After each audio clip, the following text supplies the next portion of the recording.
Bien, hoy continuamos con este podcast muy interesante. Estamos con don Douglas González, estamos en el muelle artesanal de los pescadores en Acajutla.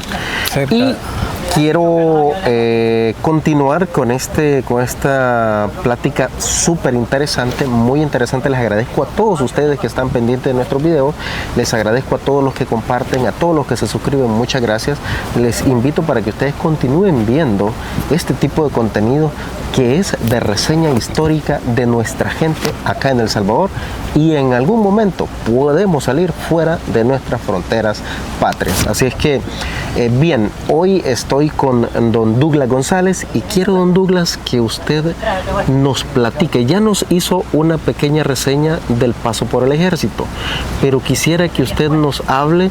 A sus 14 años llega usted al ejército, ya dijo usted unos chicharrones que hasta espuma tiraba por la boca, pero ¿cómo fue su paso por el ejército? Bueno, como al venir de Honduras y la señora estaba en quiebra, nosotros tuvimos que irnos de alta y le dijimos a la señora, que era mi mamá supuestamente, sí. Y le dije yo, mire, vamos a ir al cuartel. Y entonces la señora me dijo, ¿cómo que vas a ir vos al cuartel? Me dijo, si vos ni comes rápido podés, me decía. Mira, Huguito, me dijo, él sí come ligero, me decía, porque aquel era comelón y yo no. Sí. Ajá. Entonces viene, y como yo no era hijo, dijo que, me dijo, mosquita muerta la señora. ¿Cómo vas a ir mosquita muerta? Me dijo, si vos ni comes rápido podés, me dijo. Entonces viene, y así fuimos, Entonces yo, ya de alta allá en San Miguel, allí como teníamos una gran instrucción, en la mañana hacer ejercicio y recibir clases de armamento, clases de táctica militar y todo, y leyes militares, Es correcto. Pero lo más que sufríamos haciendo los ejercicios, haciendo un montón de clases de ejercicio en una cancha grande de fútbol, haciendo de zapito, de patito, de lagartijas, saltando obstáculos, porque habían obstáculos así como se ve allá en la escuela militar, que tienen unos trozos que suben, y así teníamos allá nosotros, y todo se hace corriendo. Y yo, que había estado, digamos, internado en un colegio de sacerdotes y todo eso, era bien penoso. ¿Un orfanato? Y ahí hacíamos necesidades en una fila de servicio aquí, otra fila allá, viéndose unos a otros, no había paredes, bien feo, Y yo ahí me tuve que adaptarme a la situación, Y había todo el día, de las 5 de la mañana hasta las 9 de la noche, que se dormía uno, sentía que un ratito dormía, estaban despertando, que tenía que salir corriendo al baño a bañarse, y al que no se apuraba le daban sus garrotazos, Es correcto. Entonces ahí se sufre. No hay vida más triste que yo tuve como estar de alta, que era una pesadilla real, decía yo. Y hasta una cárcel eléctrica había hecho, así como de medio metro cuadrado, así. Allí metían al que cometía una media falta, lo metían en calzoncillos, y tenía electricidad, la reja, y le topaban con una varilla, lo hacían que bailara, que cantara, y le iban topando la varilla, ¡pah!, lo agarraba la corriente. Allí se sufría. Pero yo nunca me metí a porque era listo en todo. Hasta cuando se perdía algo y decían a formar todo y empezaban a darle sus 3 garrotados cada uno, yo decía, me voy a quedar de los últimos, pero no de último, porque al último le dan más duro y a los primeros les dan más duro, porque el que está pegando está fresco, tiene fuerza para pegar duro. Y ya como éramos como 100 ya cuando va por ahí como los 50 ya está más cansado y ya pega un poco más despacio. Todo lo veía yo así, y a veces salía que ya hallaban lo que habían perdido y ya nos seguían pidiendo, entonces me salvaba yo de que me pegaran. Interesante. El paso por el ejército, don Douglas, es una vida de Es una locura, una completa locura. Pero usted llega, a eso voy, usted llega por pura necesidad y al final fue necesario para construir la persona que usted pudo ser a lo largo de su vida. Fue útil porque si no hubiera ido al cuartel, no me hubieran recibido en la Marina y no me hubieran puesto a estudiar navegación allí, no hubiera ido a Panamá a estudiar electrónica, e iba a ir a Brasil a estudiar 5 años para ser ingeniero en electrónica. Y también fui ya en CEPA fue que fui a Perú a estudiar para ser instructor portuario. Fui a estudiar allá 1 mes, ¿verdad? Pero un curso bien intensivo todos los días. Excelente. Oigan bien todo lo que fue capaz de construir don Douglas a través de haber entrado al ejército y la oportunidad, su inteligencia, como él lo dice, bien merecido. Pero don Douglas, ya cuando usted sale, después de verlo instruido, de enseñarle cómo disparar un arma, cómo limpiarla, cómo montarla, todo eso, usted, ¿cuál fue su primer campo de batalla, le voy a hablar así, o a dónde ustedes comenzaron a ir a patrullar? Después de que ya estaban preparados, comenzaron a ir a patrullar. ¿Qué fue lo que ya después de estar internado en el ejército, en el cuartel San Carlos, cuál fue su primer misión? No.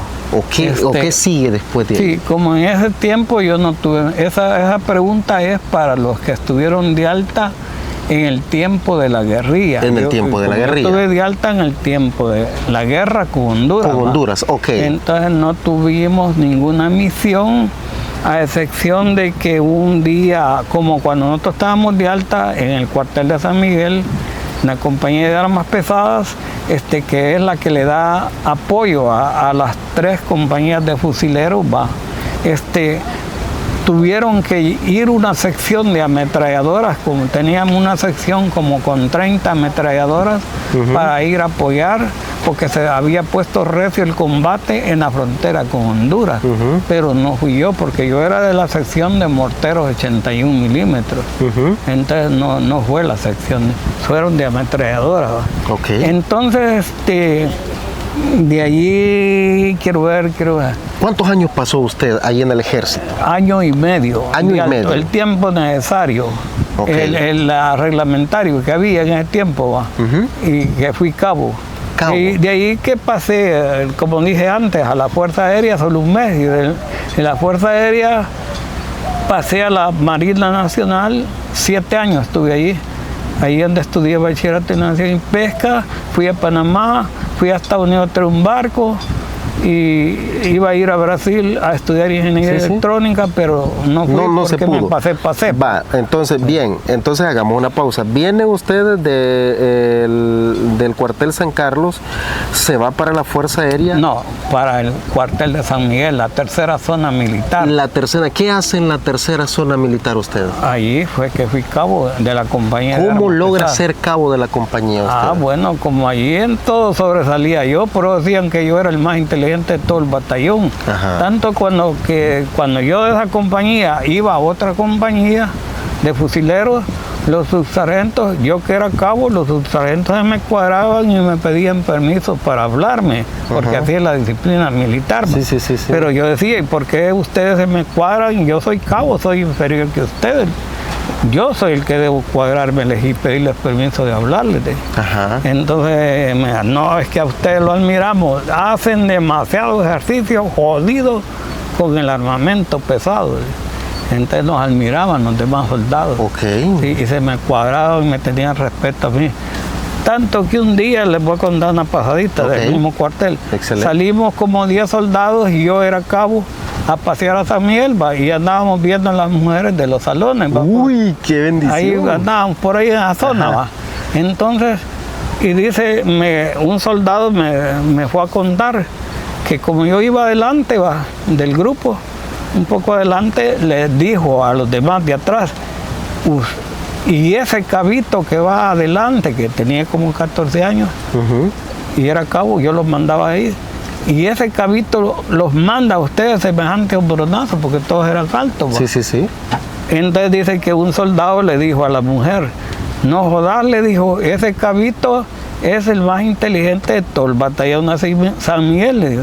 Y si sigue la guerra con Honduras, por él la vamos a volver a ganar, le digo. Y por él no vamos a morir, por eso nosotros lo respetamos y lo cuidamos. Así les dijo Lola y me fue a contar a mí, ¿sí? Lo que la mujer había dicho. Lo que la mujer había dicho. Lo que él le dijo. Ajá. Entonces ahí se ve que era sobresaliente. Que era sobresaliente en todo lo que hacía. Después de ahí de San Miguel, el segundo paso o el tercer paso fue llegar a la Fuerza Aérea. Sí, nos fuimos a la Fuerza Aérea con mi hermano porque yo había ido a solicitar allí más antes, que ya la señora no me podía dar estudio, o sí podía, va. Pero yo fui a solicitar porque salió la noticia que querían alumnos para mecánica de aviones, va. Sí, sí, correcto. Entonces yo fui y eran como 500 alumnos que llegaron de San Salvador a examinarse un examen previo, ¿va?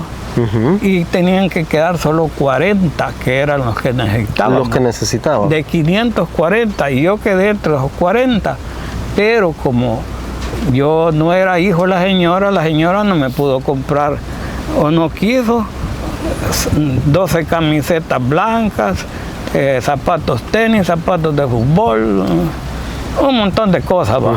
¿Y cómo iba a gastar ella si yo no era hijo de ella, va? Es correcto. No pude entrar, y cuando vine al cuartel, como yo me había dejado anotado ahí, les dije que yo quería entrar de alumno de mecánica de aviones y me recibieron, más que había sido cabo de la compañía de armas pesadas.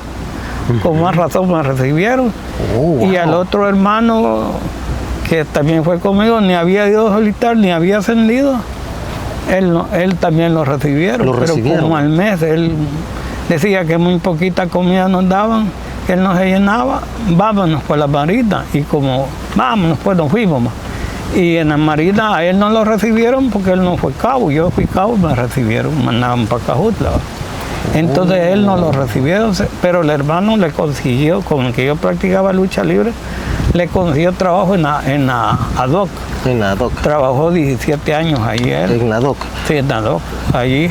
Usted después de la Fuerza Aérea llega a la Marina, aquí de una vez a Acajutla. A Acajutla me mandaron. ¿A dónde estaba la base? Allá mismo donde está allá la capitanía.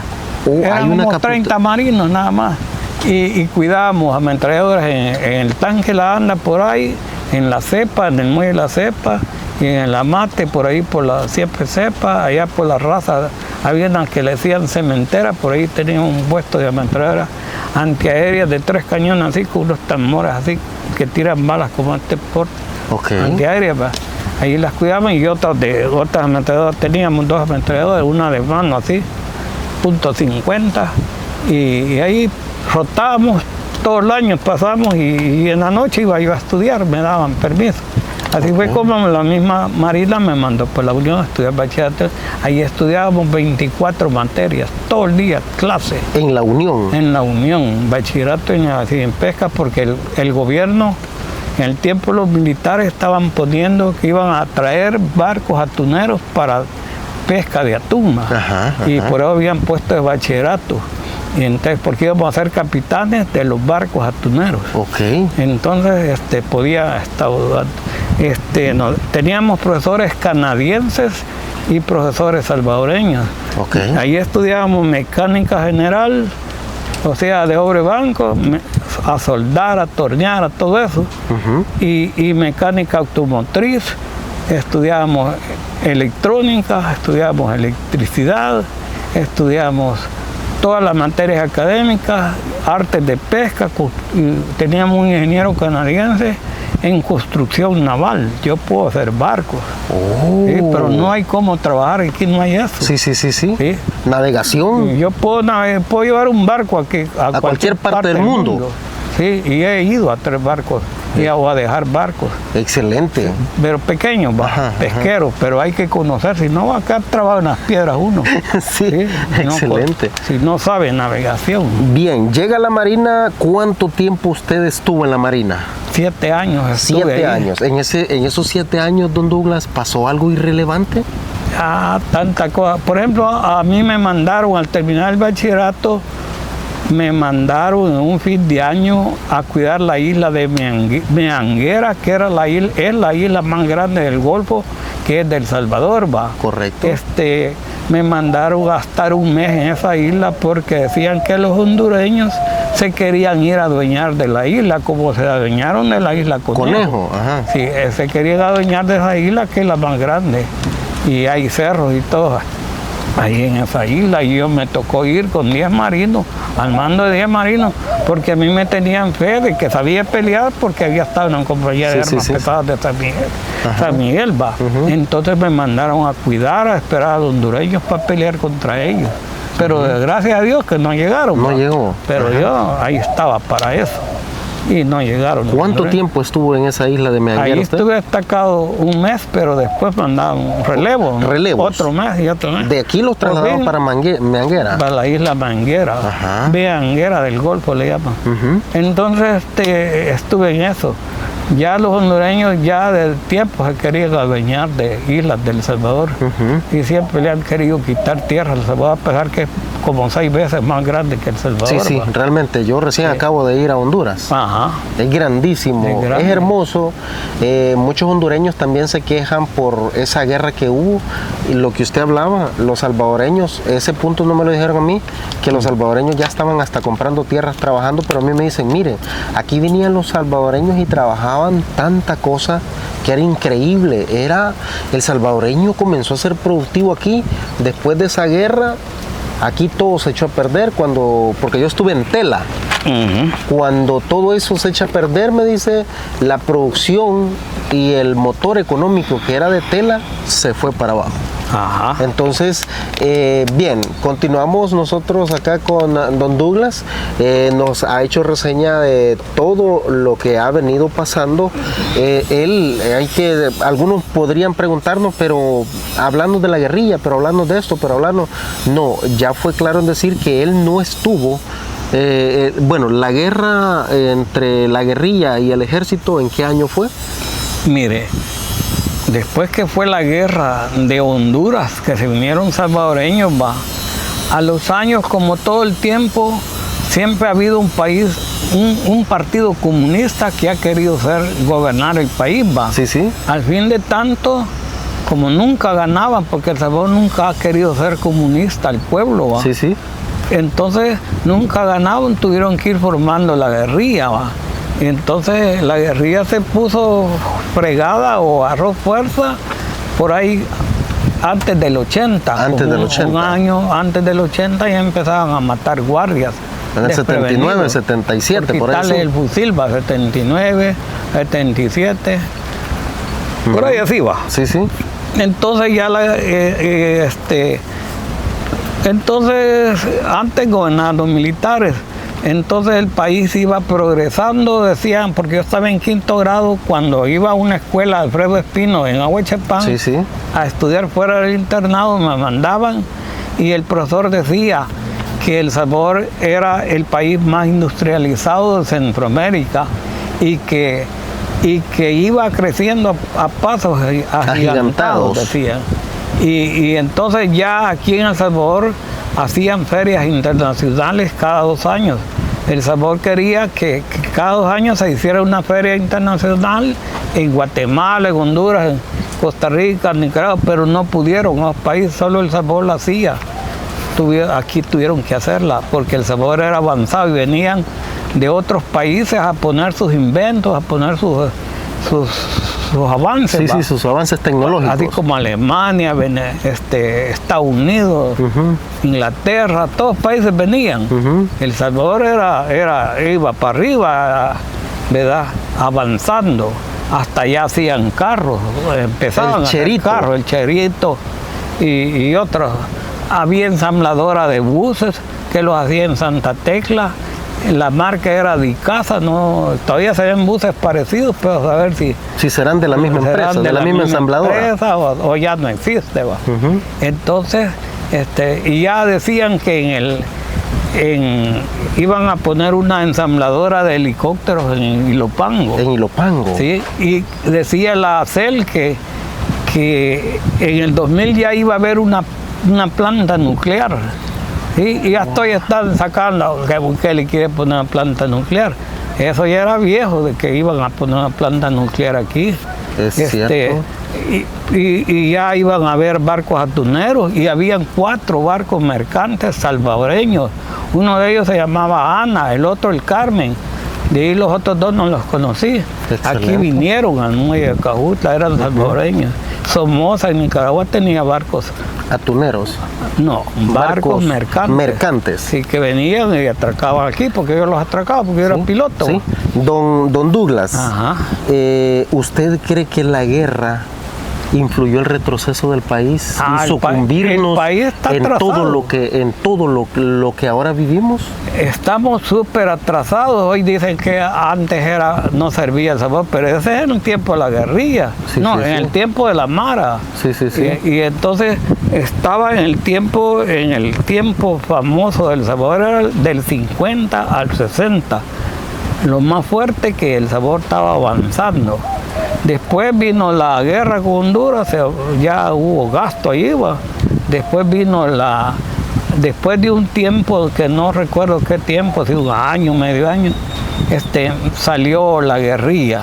Y la guerrilla vino a destruir el país, vino a botar torres eléctricas, vino a hacer destruir puentes. A destruir puentes, a fregar al país. Sí, correcto. Entonces la guerrilla, que eran los del frente, ¿verdad? Todos los grupos que habían, hacían huelgas, manifestaciones y arruinaban el país, ¿verdad? Entonces después de ese tiempo de la guerrilla, que hubo 12 años de destrucción, que hasta botaron un puente de oro. El puente de oro, correcto. Sí. Aquí a Cajutla vinieron a tirar bombas ahí. Pero no lograron el objetivo. No lograron el objetivo. Entonces, después de la guerrilla de 12 años, vino la mal llamada paz. Mal llamada paz. ¿Verdad? Que era para que los corruptos... Los acuerdos de paz. Acuerdos de paz fueron acuerdos de la corrupción, porque se hicieron ya aliados la guerrilla y el gobierno de Arena, para saquear al país, pues. Posiblemente fue el daño más grande que hemos tenido. En forma pacífica y saquearon al país. Sí, lo sí. acabaron de amolar, pues. Sí. ¿Verdad? Después de la guerrilla, como ya no, la guerrilla no se mantenía con las ayudas internacionales de Cuba, Nicaragua o de Rusia, entonces tuvieron que formar las maras para vivir de robarle a la gente de la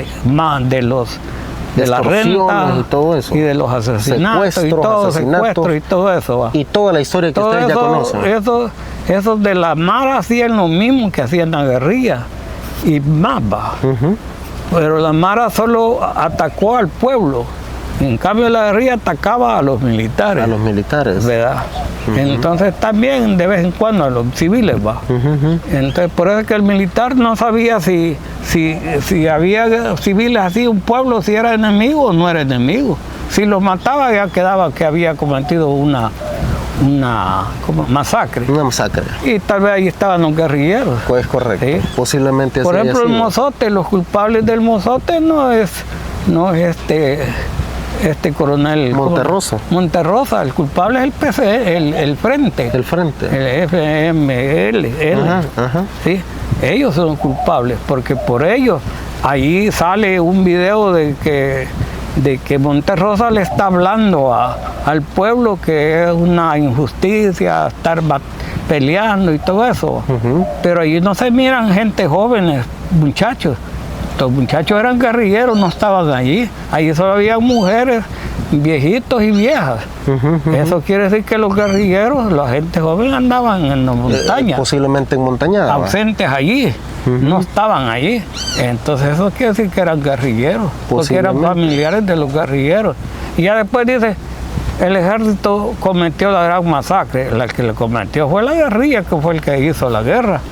Si yo le doy su golpe a usted, que soy guerrillero, ¿por qué no me va a golpear usted a mí?